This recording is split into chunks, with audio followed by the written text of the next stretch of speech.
find the evidence of our cruelty. In the disemboweled, dismembered, and disfigured bodies their brothers we leave behind us. And the German will not be able to help themselves from imagining the cruelty their brothers endured at our hands. And our boot heels. And the edge of our knives. I remember it was about a month before the movie was released theatrically when I was here. And I had heard a lot about Fantasia Festival. And I'd been doing the genre festival circuit, starting with Sitges, then going to Brussels and Gerard Mayer. So I'd been around the world with the movie, and I was so excited to see it with a North American audience. And people were basically telling me, oh, they're just a warm-up for Fantasia. And it was incredible. I remember the fans were so cool and were so excited, really, really, really vocal. And I just felt like I was amongst my people. I also have memories going with some magazine editors who will not be named or implicated and some other filmmakers to the strip clubs and having them point out to me which strippers were girls and which ones were transsexuals. Just, so you can know what you were purchasing for the next 20 minutes. But no, it was great. It was so much fun, and I had a wonderful time. And it was all at the very, very beginning. I mean, nobody knew what was going to happen with Cabin Fever, if anyone would go see it. But I remember seeing it with Crowd of Fantasia, and it was just an incredible way to start the buzz on the movie.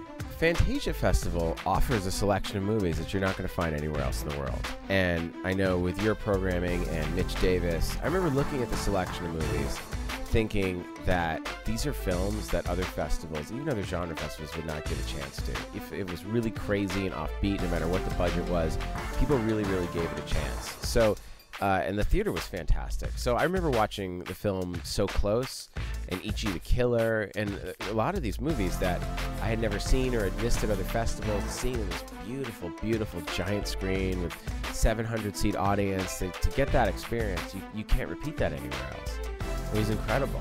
Norma's changed at the last minute. It's not very dramatic. Why the hell is Gerbil doing stuff so damn peculiar? It probably has something to do with the second development. Which he is? Der Führer is attending the premiere. In Inglourious Basterds, I play a character named Donnie Donowitz, who the Germans have nicknamed the Bear Jew. He's a guy from Boston who has taken a baseball bat with him to Nazi Germany, actually to France, Nazi-occupied France. And he's got all the Jews in his neighborhood to sign the bat, and he's going to beat every Nazi to death with it. And I mean, the Bastards whole thing is they ambush Germans and scalp them and leave one alive, so they'll tell the story. But the Bear Jew is kind of like this animal that they keep locked in a cage, used strictly to intimidate and terrorize people. When Brad Pitt's character is interrogating, it's like, all right, you better tell me or I'm calling out the Bear Jew. And if they say no, then I come out with a baseball bat. And I always thought of it like Wes in Road Warrior, where he's on the cage and Lord Humongous lets him off and he just goes insane. But I really wanted it to feel real. I didn't want it to just be me going crazy with a baseball bat. And it was the most difficult thing I've ever done in my life. It was terrifying and exhilarating, and I really feel, I wanted to push myself in a direction that I never had before. And, Quentin felt like he saw a level of talent in me that he knew was there and that I knew was there, but that I'd never really pushed myself to truly bring out. And I feel like he really did it and brought out a side of me that I'd probably kept buried since I was 5 years old and never took seriously before. But I'm really, really, really happy with the way it turned out. It was an incredible honor to be a part of it. Grindhouse, it was me being in a bar trying to, have sex with Jordan Ladd and failing miserably. So I'd been preparing my whole life for that. But this role, Quentin said this isn't Grindhouse. This has to be a 360-degree character. You have to know this character the way you know your best friend. And even though people say, oh, you're not an actor, and I've done on-screen appearances and little roles in films, I like to think of myself as a actor's director, and that even though I'm known for the violence in my films, I think one of the reasons my movies have connected with audiences is that the performances feel very natural and that the people don't feel like they're acting. And I work very hard at that, at getting those performances, so I understand acting, I've studied it. But I really, really put myself out there, and I said, if Quentin's going to give me this opportunity, if I'm going to be on screen with Brad Pitt, I've really got to bring my A game. And Quentin said to me, about halfway through, he's like, look, I don't want to detract you from what you were meant to do, but you have another career here if you want it. He's like, you're killing it. And I said, I don't know. I never thought of myself as acting. He goes, well, I said, how can I top this experience of working with you and Brad and Christoph Waltz, these incredible European actors? And Quentin said, now you have permission to write great parts for yourself. And no one's gonna, no one's gonna prejudge the movie before they go see it because you've gone toe-to-toe with the best. It's like you've acted for me and you've held the screen with Brad Pitt and you've done a magnificent job. So people will be excited to see what you do next. They're not gonna go, oh, he wrote a part for himself. They'll be excited. And that was very liberating. It really opened me up to a lot of possibilities. There were certain ideas that I had that I was like, I'd never do that. Or, that could be this. That I thought, wow, what if I actually wrote that for myself? Now I'm really, really excited to do that. You can't expect me to divulge information that would put German lives in danger. Well, now, Werner, that's where you're wrong, because that's exactly what I expect. I need to know about Germans hiding in trees, and you need to tell me. And you need to tell me right now. I respectfully refuse, sir. Actually, Werner, we're all tickled to hear you say that. Quite frankly, watching Donnie beat Nazis to death is as close as we ever get to going to the movies. Donnie! Yeah? Guy's German here wants to die for country.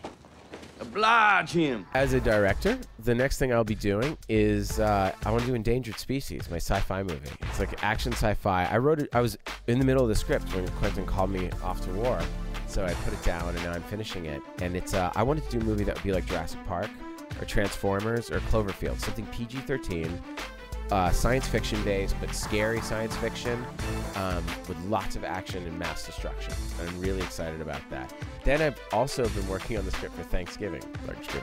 And I'm trying to figure out how to work this out now, but what I'm trying to put together is to shoot Endangered Species and then add 3 weeks to the end and then shoot Thanksgiving in 3 weeks. And just, because I noticed that when I was shooting Thanksgiving, when I shot Nation's Pride, the film within the film, when I push myself to shoot as fast as I can, only getting one take, you just stop becoming self-conscious and you're not precious. And you're just in this weird zone where you're like, we need a shot of that. Go, get it. We got it. Move on. Somehow, sometimes that's where you do your best work because you're just kind of going on pure instinct and adrenaline. And when I watched Nation's Pride, I did this 200 shots and my brother Gabriel came and was on second camera with me. And in 2 days, we got 130 camera setups with daylight hours, shooting from 8 o'clock to 4 o'clock, nonstop. And I'd never gotten that many shots, and it was great stuff. People falling off buildings, getting shot. And I thought, Jesus, if I really push myself and move fast, I can get so much done. It would be great to shoot a whole feature like this. I wonder what kind of energy that movie would have. So I think there's something special to the Grindhouse trailer in that I just wasn't thinking about it. We didn't have time to think. It was like 2 days, one take, make people scream, run around, waving the camera, and I cared about everything, for sure, but I just didn't have time to do it over and over and over, so you just kind of lose yourself in doing it, and I'd like to try a feature that way. Endangered Species, by the nature of what it is, has to be done in a very particular way, but Thanksgiving, it's like, let's just go for broke and see what happens. What a tremendously hostile world a rat must endure. Yet not only does he survive, he thrives. Because our little foe has an instinct for survival and preservation second to none. And that, monsieur, is what a Jew shares with a rat. I think people are going to get an incredible adrenaline rush. I think it's a wonderful addition to cinema. I think people will see a new classic Tarantino movie. In the way that there was Pulp Fiction, then there was Kill Bill, and then this is yet another, classic film by him. He's really, really amazing. I think it will cement his reputation as the greatest director of our time. I think people are going to have so much fun. I think the movie is much funnier than people expect. I think they think it's one thing. It's very difficult to sell with movies because it's so many different things. It's an action movie, but it's also funny, but it's a love story, but it's drama, it's got the tension. I would say it's got the tension of Reservoir Dogs, the style of Pulp Fiction, the characterization, Jackie Brown, the action of Kill Bill, the adrenaline of Death Proof. It's got everything. So I think it's going to be one of those movies that people watch and there's so much in there go, I have to see that again. But people are going to love it. I think Quentin's really giving everyone a great time at the movies. They need to be destroyed. Each and every man under my command owes me 100 Nazi scalps. And I want my scalps.